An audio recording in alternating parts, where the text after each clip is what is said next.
Senator Shaheen, China has been actively reclaiming, building islands in the South China Sea, 3,000 acres of land since reclamation activities commenced in 2013. Reports and open source information that they have militarized some of these reclamation areas.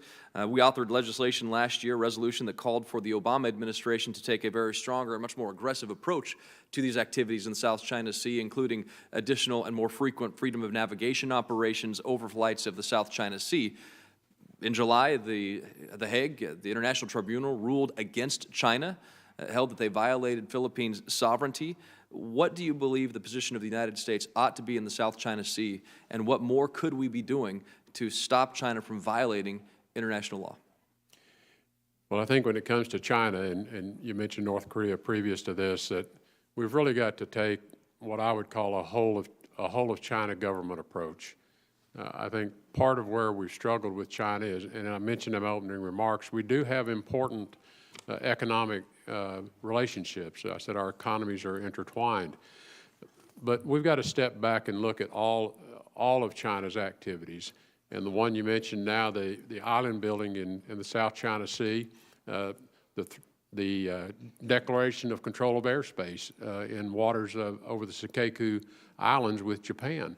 Both of those are illegal actions. They're taking territory or control or declaring control of territories that are not rightfully China's. The island building in the South China Sea itself, in many respects, in my view, building islands and then putting military assets on those islands is akin to Russia's taking of Crimea. It's taking of territory that others lay claim to. The U.S. has never taken a side in the issues, but what we have advocated for is, look, that's a disputed area. There are international processes for dealing with that, and China should respect those international processes. As you mentioned, some of their actions have already been challenged at the courts in The Hague, and they were found to be in violation. So it is, China's activity in this area is extremely worrisome, and I think, again, a failure of a response has allowed them just to keep pushing the envelope on this. So again, we find we are where we are, and we just have to deal with it. And the way we've got to deal with it is we've got to show back up in the region with our traditional allies in Southeast Asia, and I think use some existing structures to begin the re-engagement. Use ASEAN, of which most of the members of ASEAN are affected by this. You've got $5 trillion of economic trade goes through those waters every day, and this is a threat to the entire global economy if China is allowed to somehow dictate the terms of passage through these waters. So this is a global issue of great importance to many, many of our important allies, but certainly to people in the region. And you would support a more aggressive posture in South China Sea? We're going to have to send China a clear signal that first, the island building stops, and second, your access to those islands is also not going to be allowed.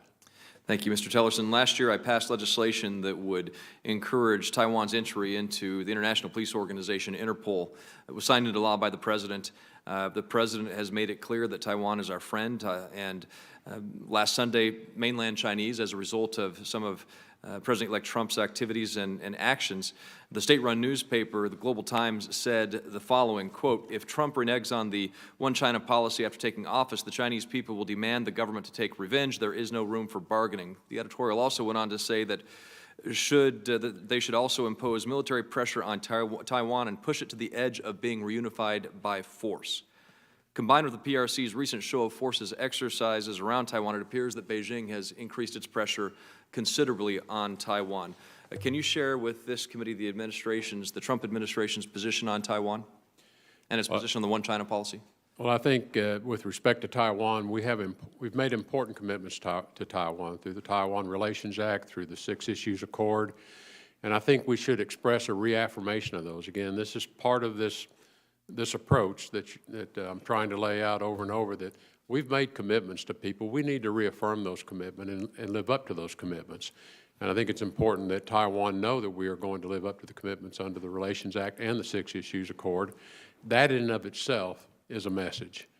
So I think the importance of that action to, again, this whole of China approach that I'm speaking about is we've got to deal with the whole of China's actions and recognize that we have these these balancing forces in our relationship that need to be dealt with. In terms of one China policy, the new administration's position?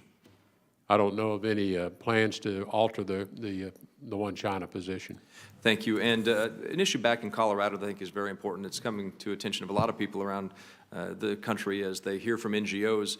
Compassion International, faith-based group in Colorado, serves nearly 2 million children living in extreme poverty around the world. They've operated in Colorado since, Compassion's operated in India since 1968. They've contributed nearly $50 million in aid to India. They've provided one-to-one scholarships for 145,000 Indian children.